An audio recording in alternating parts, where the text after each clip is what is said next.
I know who I am.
Vida después de la vida.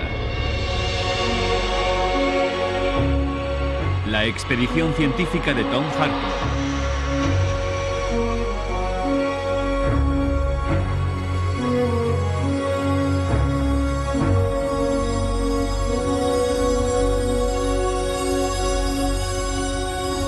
La reencarnación.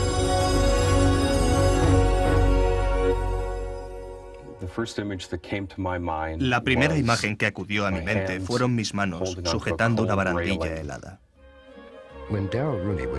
Cuando Darryl Rooney era joven, estaba inexplicablemente fascinado por el hundimiento del Titanic. Años después, durante una regresión hipnótica con Betty Binder, recordó su vida pasada que acabó a bordo del desgraciado crucero. Recordó de manera espontánea el nombre de otros miembros de la tripulación que luego logró verificar con unas viejas listas. Se negaba a relatar sus recuerdos, pero dada la seriedad de nuestra investigación, permitió que le entrevistáramos. Me encontraba en la cubierta de popa o algo así, y vi una serie de objetos vagos en la distancia. Eran los botes salvavidas.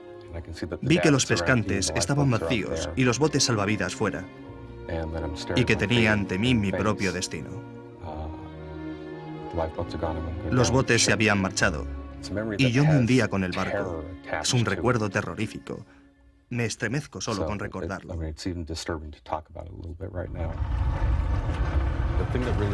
Lo que sí tengo grabado es el ruido de la madera crujiendo y crujiendo de una manera que no era habitual.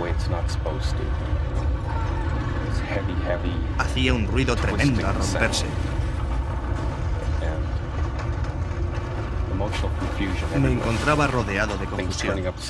Todo estaba patas arriba, el agua me azotaba. Me quedé enredado en las cuerdas. Debió ser el momento en que el barco se rompe y se va a pique. Tenía la sensación de que era el casco del barco con las compuertas.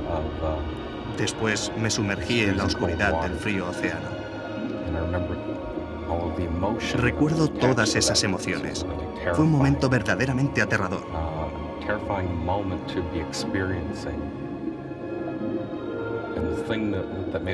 Lo más intenso de todo es que me estaba muriendo cuando, de repente, todas las emociones se esfumaron. Me preguntaron que a qué se debía y contesté que me había alejado de mi cuerpo. Así fue como lo sentí.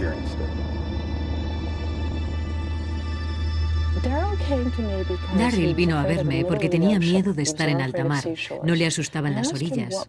Le pregunté que qué era lo que le asustaba y me respondió que hundirse en pleno océano y que le devoraran los tiburones. Pensó que a mí me extrañaría, pero no fue así. Se alegró mucho al ver que aceptaba naturalmente sus miedos.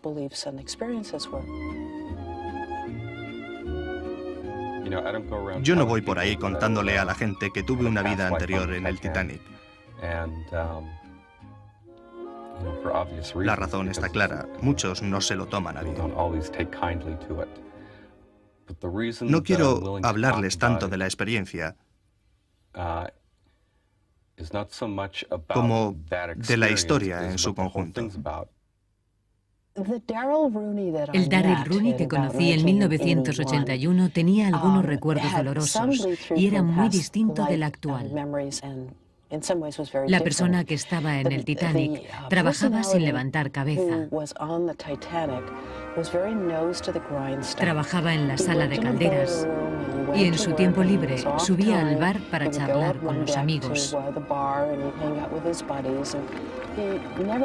No tenía vida al margen del trabajo. Nunca subió a cubierta hasta el día en que el barco se hundió. Decidió realizar la regresión, no por algo relacionado con su trabajo, sino por una fobia que no lograba descifrar. Relatos como los de Darryl Rooney convencieron a Tom Harper, teólogo, periodista y autor del bestseller Vida después de la vida, de que debía dedicarse especialmente al tema de la reencarnación. En esta fase de mi investigación, ya sabía que los primitivos cristianos creían en la reencarnación, el regresar una y otra vez.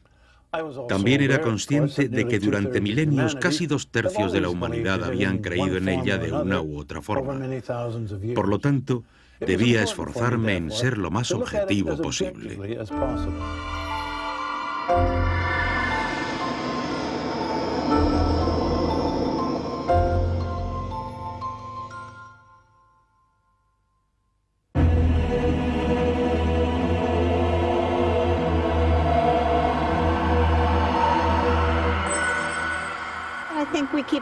Volvemos una y otra vez para aprender nuevas enseñanzas.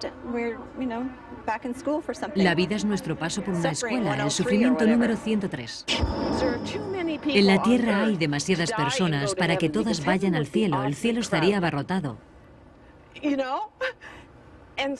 Por eso creo que las personas se reencarnan.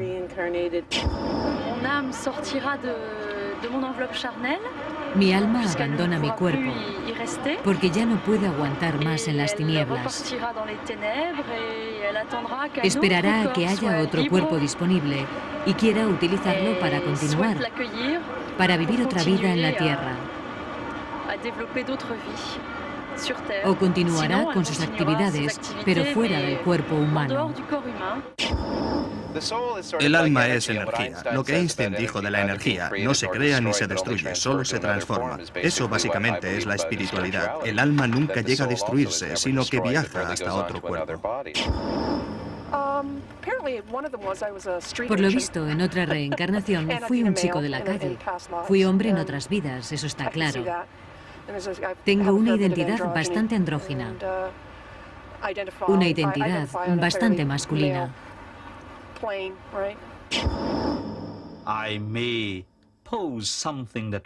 a plantear algo que puede llegar a inquietar a los creyentes o a los que piensan que solo existe una única vida. La reencarnación es por ahora la única respuesta racional que podemos dar a las injusticias y desigualdades de la vida. ¿Por qué uno nace ciego? ¿Por qué algunos nacen discapacitados? Mozart nació siendo un genio. A la edad de 4 años compuso su primera gran pieza musical. ¿Cómo se explica eso? Si existe un Dios que cree en la justicia y que nos creó a todos, ¿por qué iba a crear a unos mejor y a otros peor? ¿Por qué algunos disfrutan de la felicidad de la vida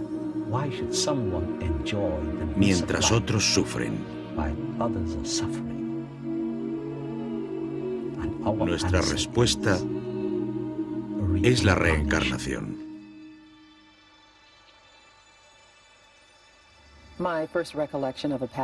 Mi primer recuerdo de una vida pasada fue a través de una mediadora. Pasé con ella varias sesiones y luego, una vez aceptada la idea de que los recuerdos podían revivirse, empecé a tener los míos propios de manera espontánea. El más importante para mí fue mi vida en Europa. Recuerdo que era una mujer bastante joven, vestida de una manera muy tosca, con un traje de percal. Había 3 o 4 niños. Les preparaba una comida que consistía en verduras hervidas. No aparecía mi marido.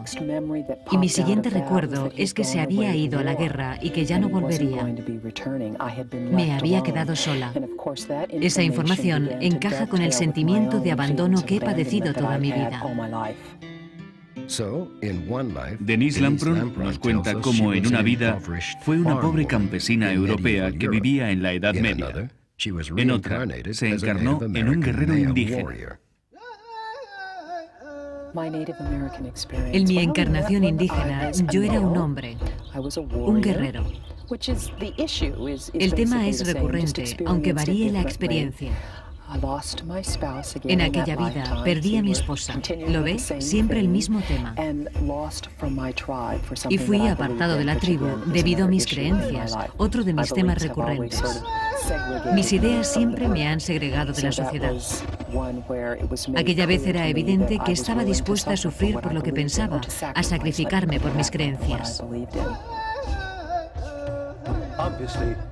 Es evidente que cree en ello. Pero ¿y nosotros? Para los cristianos, la idea de que podemos cambiar, mejorar al pasar de una vida a otra, contradice algunas creencias fundamentales como la importancia de una única vida en este mundo, la resurrección del alma, el juicio final y hasta la existencia del cielo.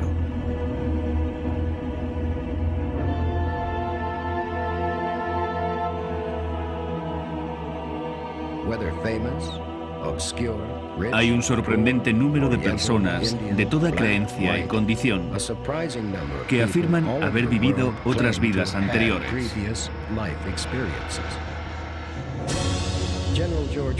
El general George Patton habló sin tapujos de sus vidas anteriores cuando uno de sus superiores le dijo: George, debería haber estado con Napoleón.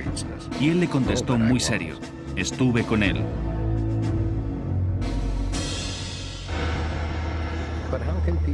¿Cómo asegurarnos de que hemos vivido anteriormente? ¿Cómo se produce el proceso? Actualmente, con la ayuda de un mediador. Betty Binder es la presidenta de la Asociación de Terapia e Investigación de la Vida Anterior. Encuentro que hay un creciente interés por las regresiones a una vida pasada, por recordar nuestras vidas pasadas y utilizar la información para mejorar nuestra vida presente y lo que llamamos experiencias psíquicas y capacidad de meditación. En parte se debe a la búsqueda de métodos curativos alternativos y en parte a que las personas empiezan a recordar su vida pasada o retazos de ella y buscan una explicación. También se debe a que existe una tremenda curiosidad al respecto.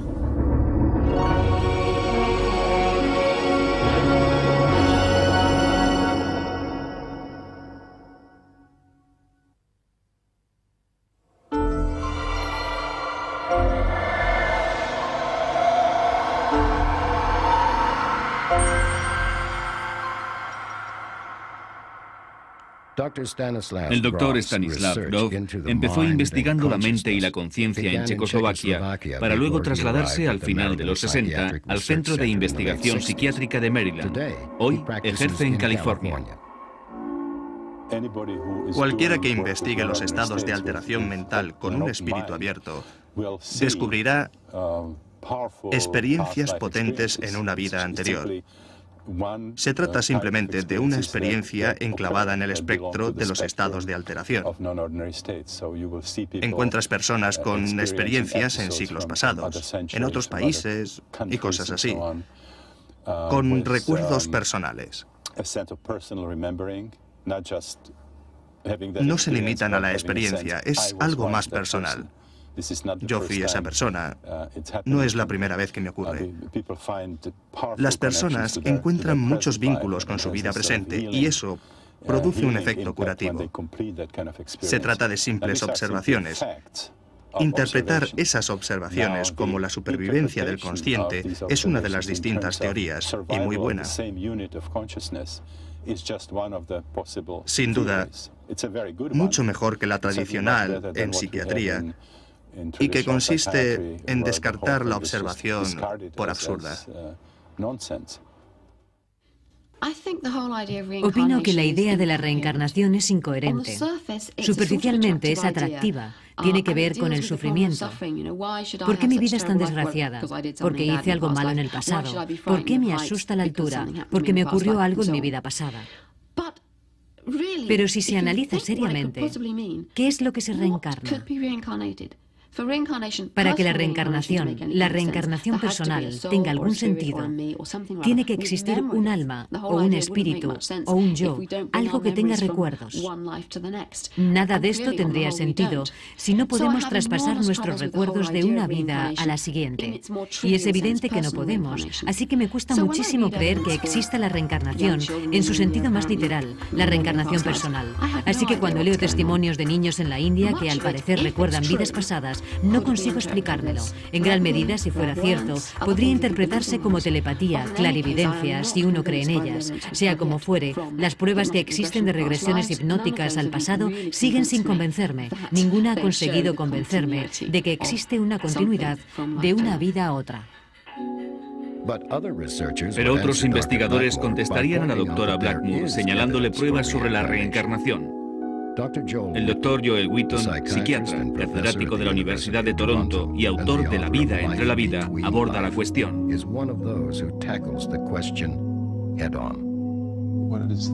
¿En qué consisten las pruebas de una reencarnación? Ian Stevenson, junto a otros minuciosos investigadores, han documentado metódicamente los recuerdos para luego verificar su precisión. Por ejemplo, un niño puede recordar ser tal o tal persona en tal o tal pueblo. Vivió allí, en una dirección, se casó con tal persona. Ian y sus colaboradores entrevistan a la persona, toman apuntes y se presentan en el lugar. Ian Stevenson tiene más de 2000 casos. Lo interesante es que nadie ha encontrado un fallo en sus investigaciones.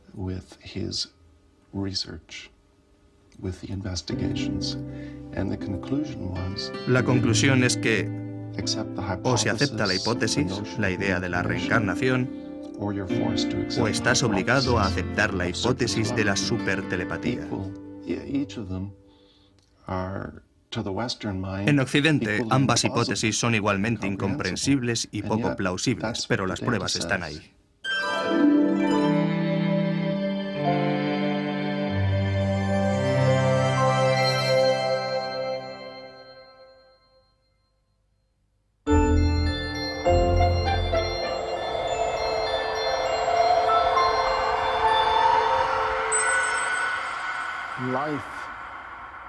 La vida es un viaje interminable.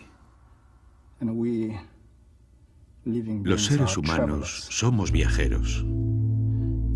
Esto es el samsara budista o rueda de la vida.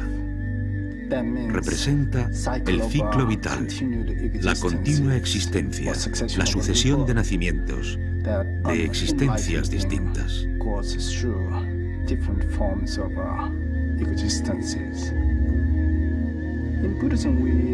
Los budistas vemos la vida y la muerte en fases sucesivas.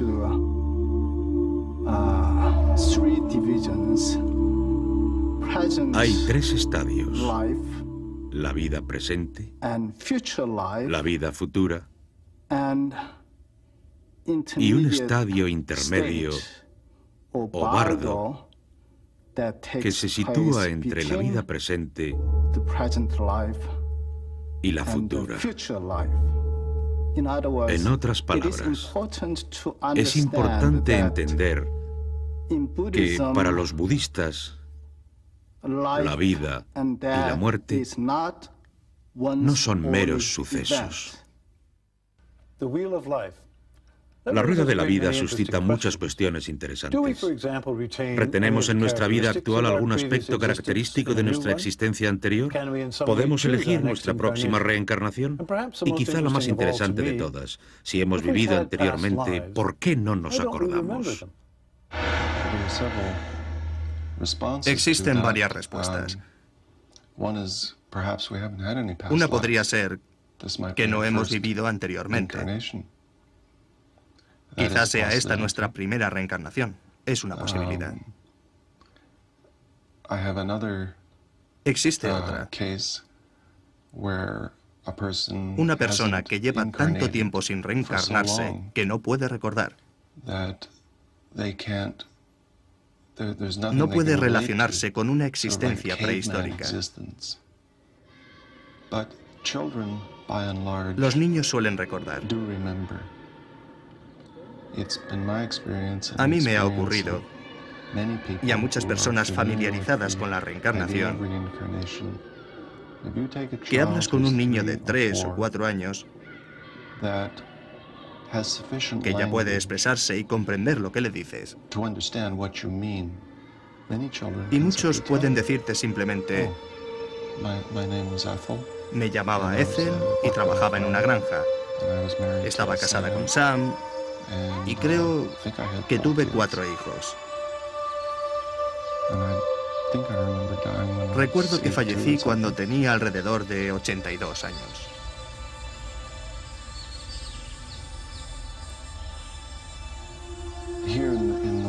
En Occidente, parece ser que cuando un niño empieza a ir al colegio, esos recuerdos se reprimen o desaparecen del consciente.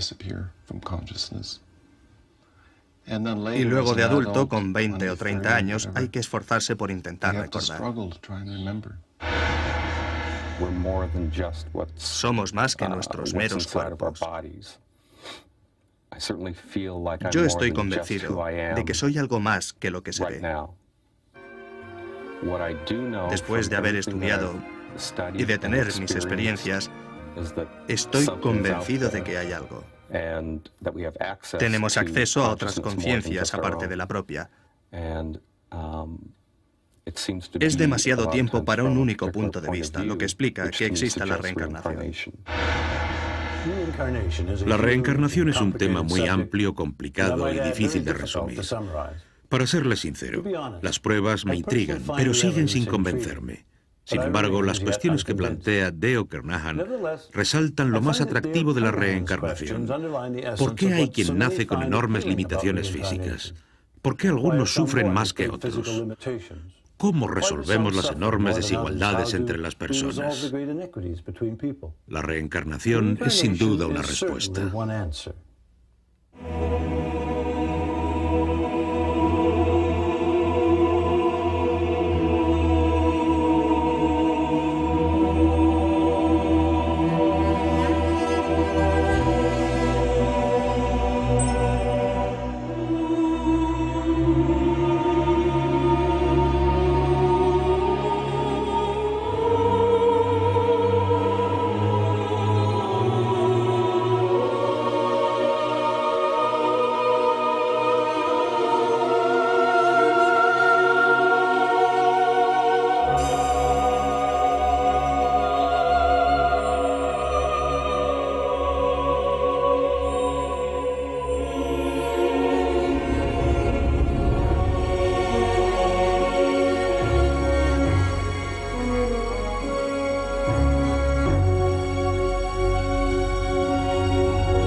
Vida después de la vida.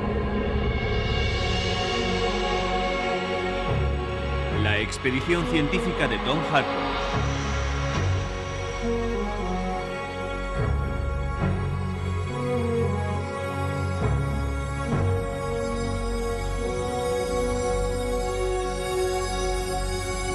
La conclusión.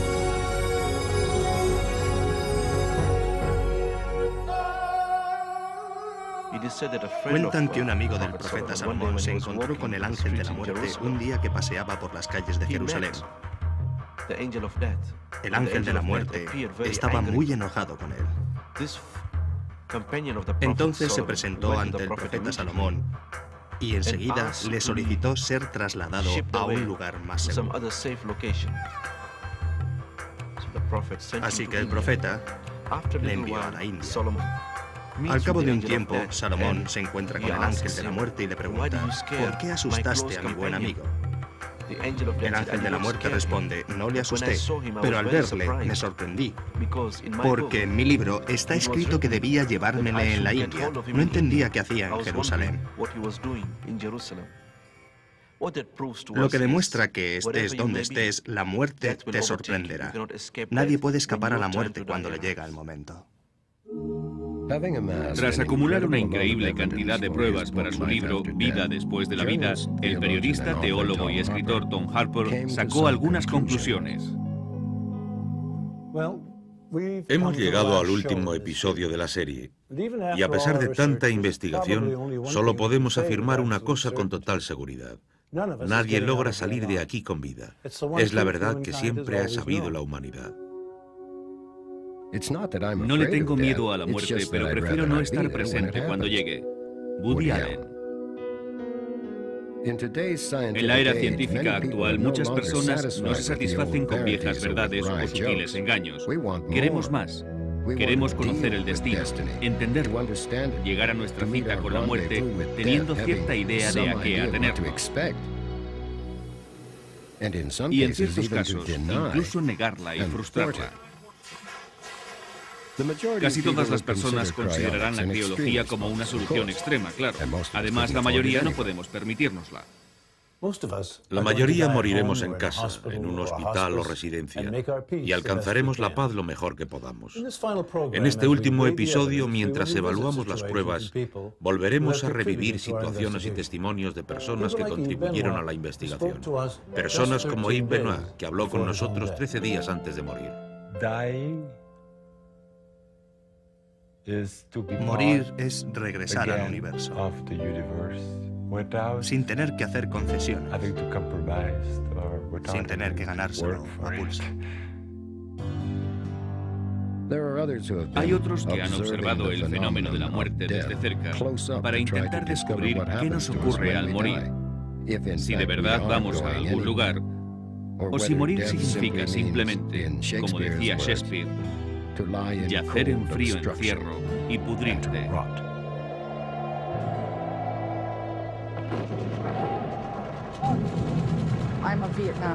Soy veterana de Vietnam y enfermera. Es probable que haya visto más moribundos jóvenes que una persona normal. A veces tenías una abrumadora sensación de que, aun estando perfectamente despejada, aparecías por allí y algo pasaba. Una sombra extraña o cosas por el estilo. Sí, muy a menudo he tenido la sensación de que algo pasaba, de que allí había alguien, una energía particular. Cualquiera que tenga contacto cotidiano con moribundos se habrá tropezado con este fenómeno. Puedo asegurarles por propia experiencia que la acumulación de datos resulta de lo más convincente. Empecé como un vulgar sacerdote de parroquia, muy apegado a los dogmas que aprendí en el seminario.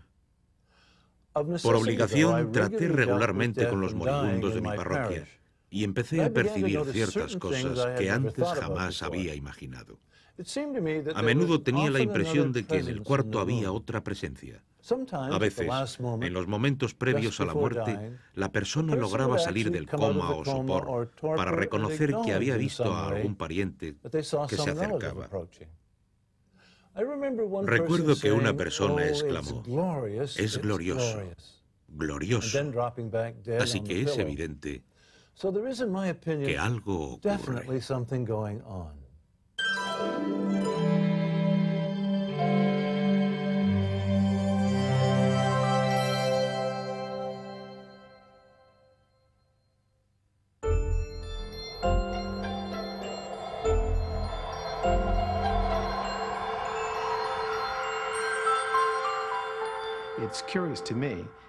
Resulta curioso que en las experiencias en el umbral de la muerte, muchas personas, y esto es un fenómeno universal, los parientes que ya han fallecido suelen salir a recibir a la persona.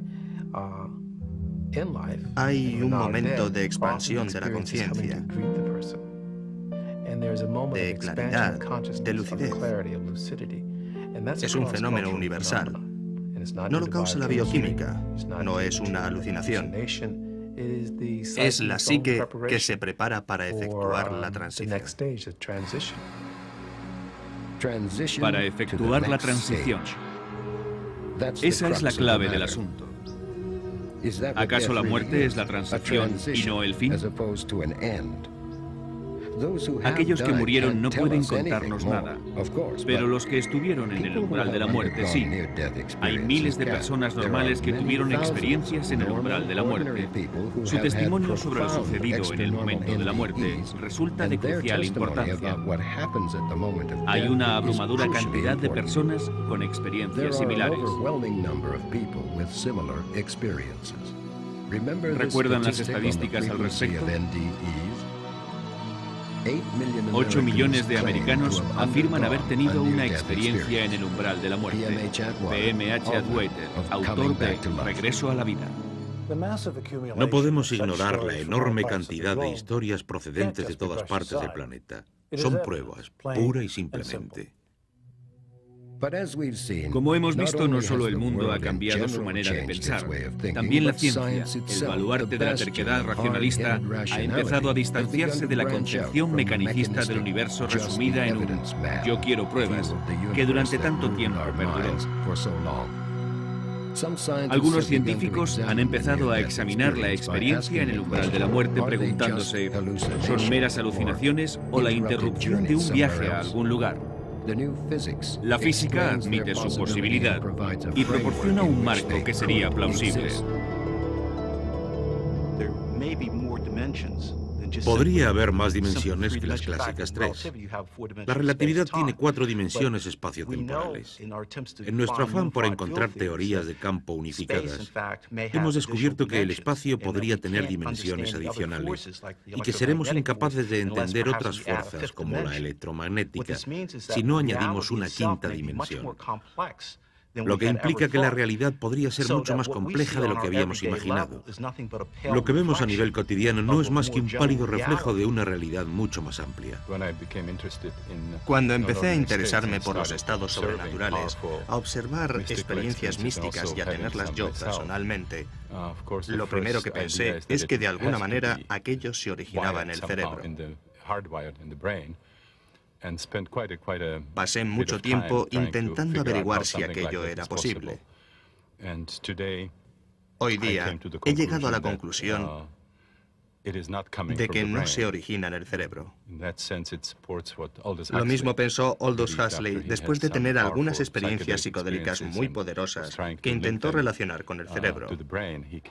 Llegó a la conclusión de que quizá el cerebro funcione como una especie de válvula reductora que intenta protegernos de una excesiva información cósmica.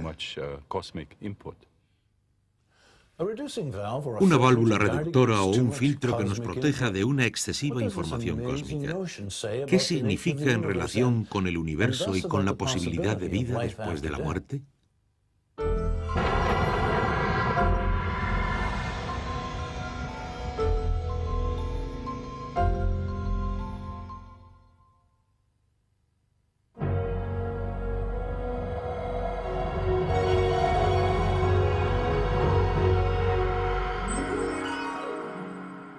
Ahora que estamos revisando testimonios, les pido que recuerden al Dr. Melvin Moss, un pediatra que pasó mucho tiempo estudiando a los niños con experiencias en el umbral de la muerte. Luego me encontré con una flor enorme y dentro había una abeja que era tan grande como yo con 3 años. Ha afirmado en un episodio anterior que estas experiencias pueden probar, aunque no certifican, la existencia del más allá. Cuando el Dr. Morse nos habla de la función del lóbulo temporal derecho, se refiere también a la válvula reductora de la que hablaba el Dr. Stanislav Grof. ¿Cómo explicar todas las distintas experiencias si no empezamos por entender que todas las pruebas clínicas y experimentales documentan claramente que se trata de experiencias de origen biológico? Están relacionadas con una zona del cerebro llamada lóbulo temporal derecho. Quiero hacer constar que soy filosóficamente imparcial en mis afirmaciones. No hago comentarios sobre la realidad objetiva que estamos describiendo. Solo digo que estas experiencias no pueden tratarse aisladamente. No podemos decir que el más allá sea una alucinación causada por el dolor, que la premonición de la muerte sea un fenómeno extraño del que la ciencia no quiere ocuparse, que la experiencia de la muerte compartida sea un adorno cultural de unos pacientes que reaccionan así guiados por su dolor y demasiado influidos por un programa televisivo. No son teorías que puedan servirnos de explicación. Una teoría que sí puede servirnos de explicación es la comprensión de que nuestros cerebros tienen la capacidad de percibir otra realidad bien documentada, tanto experimental como clínicamente, a través del lóbulo temporal derecho. Arnold Mandel, el gran neurobiólogo, lo expresó mejor que nadie cuando afirmó que el reino de los cielos se encuentra en nuestro lóbulo temporal derecho. Una vez que entendamos ese simple hecho que lleva 80 años siendo documentado en la literatura médica, una vez que nuestra ciencia y nuestra espiritualidad empiecen a aclararse al respecto, entenderemos que en una amplia variedad de situaciones clínicas, nuestro lóbulo temporal derecho puede activarse y permitirnos tener esa experiencia.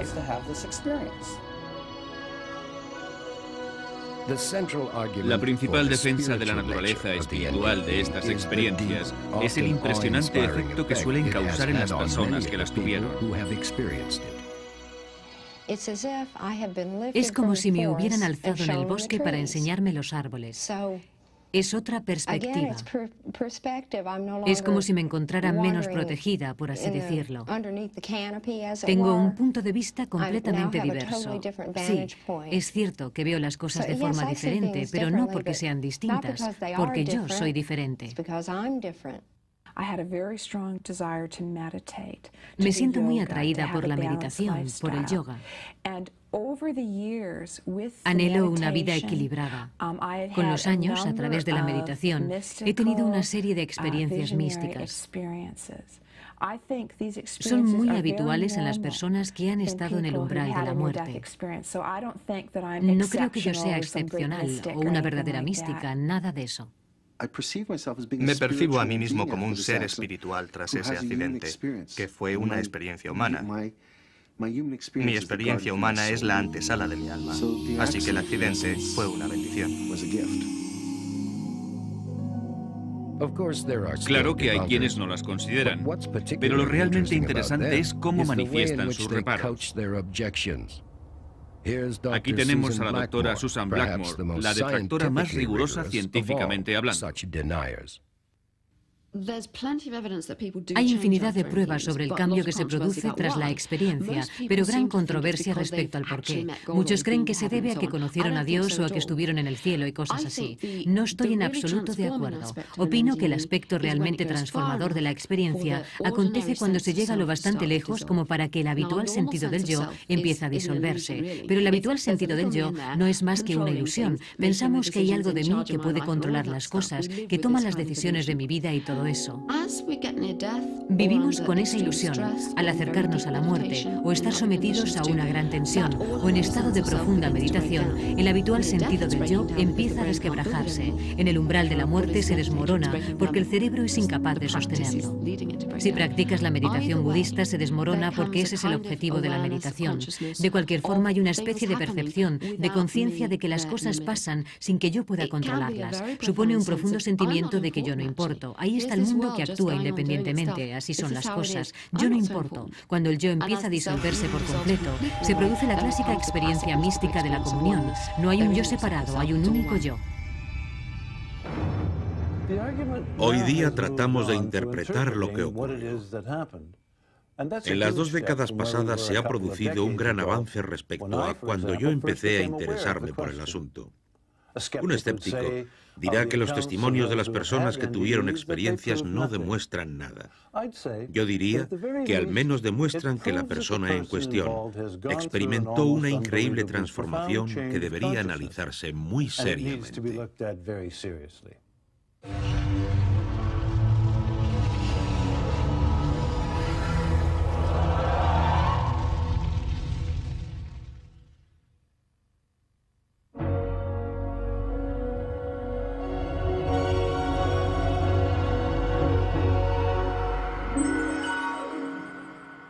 En esta serie hemos pretendido mostrarles que hay otros caminos de investigación además del testimonio personal. Al menos hemos analizado el enfoque psicoanalítico que abre nuevas vías sobre la posibilidad de otra vida después de la muerte.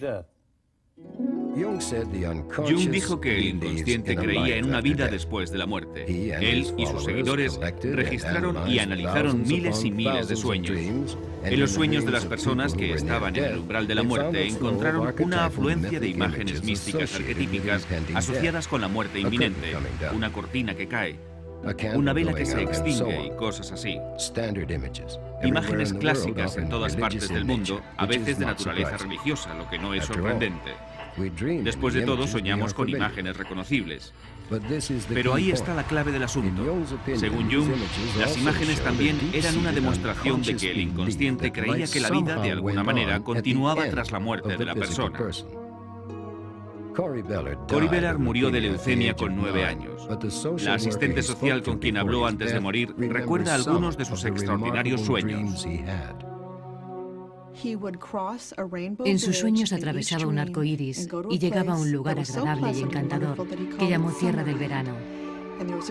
Allí había un castillo de cristal y estaban otros niños que había conocido durante su tratamiento contra el cáncer. Le encantaba ir a la Tierra del Verano y cada vez pasaban más y más tiempo en esos sueños, hasta que percibió que su familia estaba preparada emocionalmente para aceptar su decisión de marcharse definitivamente. Con gran determinación se lo anunció a los médicos. Dijo: estoy listo para morir, no quiero pasar por más tratamientos. Ellos aceptaron, le mandaron a casa y murió en brazos de su mamá el día de la madre.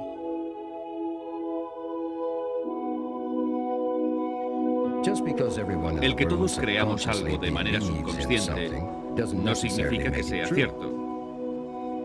Pero no hay que olvidar que tampoco significa que sea falso.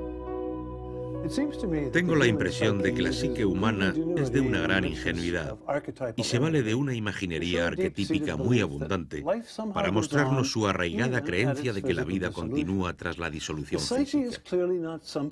La psique no es algo que podamos manipular a nuestro antojo, y mucho menos cuando nos estamos muriendo.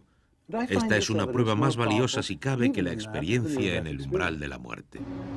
En el curso de la serie hemos analizado otro tipo de pruebas, las experiencias de niños moribundos, que muchas personas consideran más próximos a la naturaleza, a los sentimientos puros. Las creencias de las distintas religiones, que a pesar de su diversidad, coinciden en creer que existe un más allá. Las pruebas a favor y en contra de la reencarnación. Hay montañas de testimonios, de estadísticas, de argumentos, y aún así no conseguimos demostrar nada porque estamos tratando lo inefable, algo que ni siquiera sabemos cómo llamar y mucho menos describir de manera convincente. Pero algo ocurre. Como médico, me siento en la obligación de compartir lo que sé y mi perspectiva con la sociedad. Ya va siendo hora de que dejemos de etiquetar a las personas que tienen una experiencia espiritual o paranormal como gente que sufre alucinaciones o que imagina cosas. Tal y como dijo Carl Jung, el gran psiquiatra suizo, la intuición de la esencia del ser es la máxima experiencia humana. No es una enfermedad, no es una locura. Como médico, me siento obligada a confesar que también me ocurrió a mí. Tuve una experiencia en el umbral de la muerte. Tuve un despertar espiritual. He sido clarividente. He tenido muchas experiencias espirituales y paranormales. Y soy una persona equilibrada, perfectamente integrada en la sociedad actual. Para mí, ha sido una expedición intelectual muy intensa. La inicié decidido a llegar hasta el final, aunque aquello modificara mis viejas creencias. Analicé los razonamientos de ateos, cínicos y escépticos tan minuciosamente como los de los más ardientes creyentes. Al final, estoy convencido de que aunque nadie nos lo certifique, las pruebas en favor de la supervivencia más allá de la tumba pesan mucho más que las pruebas en contra. Hoy día creo en la vida después de la muerte mucho más que antes. ¿Cómo será la vida que nos espera? Nadie puede asegurarlo. Algunos creen que nos integraremos en el cosmos y que el individuo se sumergirá en un océano de energía y paz. Otros creen que regresamos en vidas sucesivas hasta liberarnos del ciclo del renacimiento. Es evidente que cada uno sacará sus conclusiones.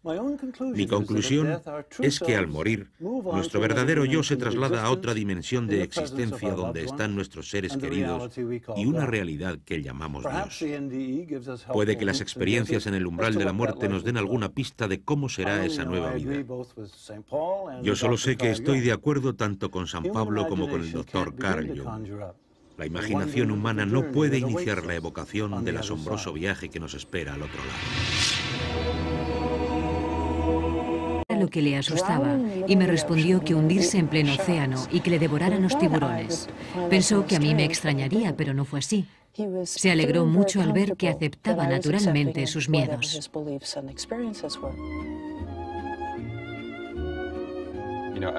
Yo no voy por ahí contándole a la gente que tuve una vida anterior en el Titanic. La razón está clara, muchos no se lo toman a bien. No quiero hablarles tanto de la experiencia como de la historia en su conjunto. El Darrell Rooney que conocí en 1981 tenía algunos recuerdos dolorosos y era muy distinto del actual. La persona que estaba en el Titanic trabajaba sin levantar cabeza. Trabajaba en la sala de calderas y en su tiempo libre subía al bar para charlar con los amigos. No tenía vida al margen del trabajo. Nunca subió a cubierta hasta el día en que el barco se hundió. Decidió realizar la regresión, no por algo relacionado con su trabajo, sino por una fobia que no lograba descifrar. Relatos como los de Darrell Rooney convencieron a Tom Harpur, teólogo, periodista y autor del bestseller Vida después de la vida, de que debía dedicarse especialmente al tema de la reencarnación. En esta fase de mi investigación,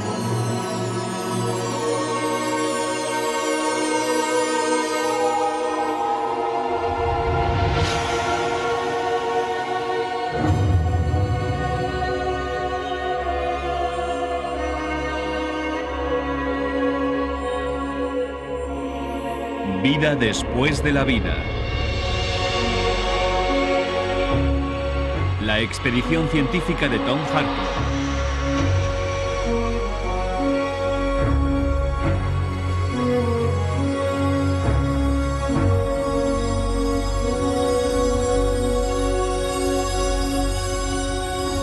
La reencarnación.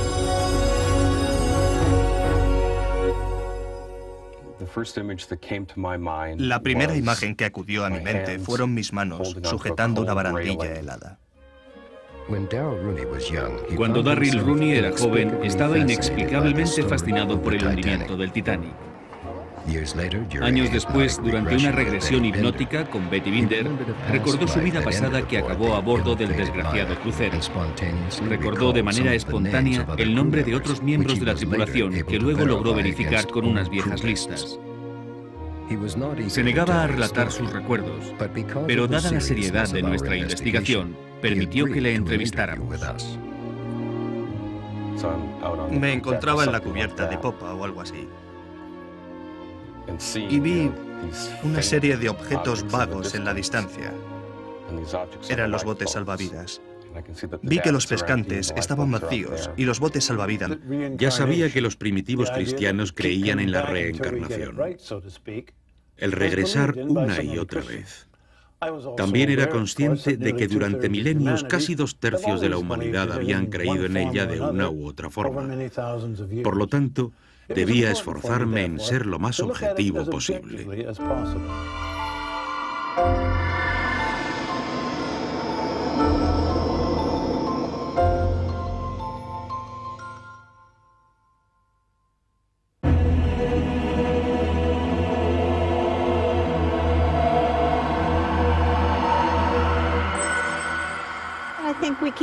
Volvemos una y otra vez para aprender nuevas enseñanzas. La vida es nuestro paso por una escuela, el sufrimiento número 103. En la Tierra hay demasiadas personas para que todas vayan al cielo. El cielo estaría abarrotado.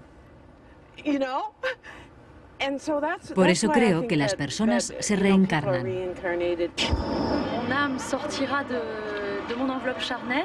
Mi alma abandona mi cuerpo porque ya no puede aguantar más en las tinieblas. Esperará a que haya otro cuerpo disponible y quiera utilizarlo para continuar, para vivir otra vida en la Tierra. O continuará con sus actividades, pero fuera del cuerpo humano. El alma es energía. Lo que Einstein dijo de la energía, no se crea ni se destruye, solo se transforma. Eso básicamente es la espiritualidad. El alma nunca llega a destruirse fuera. Y que tenía ante mí mi propio destino. Los botes se habían marchado y yo me hundía con el barco. Es un recuerdo terrorífico. Me estremezco solo con recordarlo.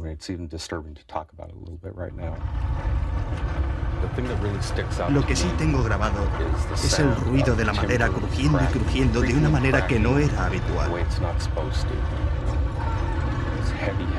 Hacía un ruido tremendo al romperse. Me encontraba rodeado de confusión. Todo estaba patas arriba, el agua me azotaba. Me quedé enredado en las cuerdas. Debió ser el momento en que el barco se rompe y se va a pique. Tenía la sensación de que era el casco del barco con las compuertas. Después me sumergí en la oscuridad del frío océano. Recuerdo todas esas emociones. Fue un momento verdaderamente aterrador.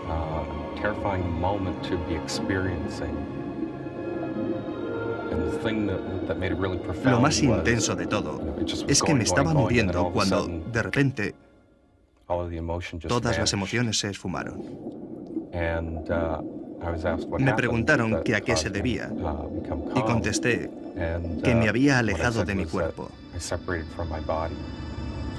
Así fue como lo sentí.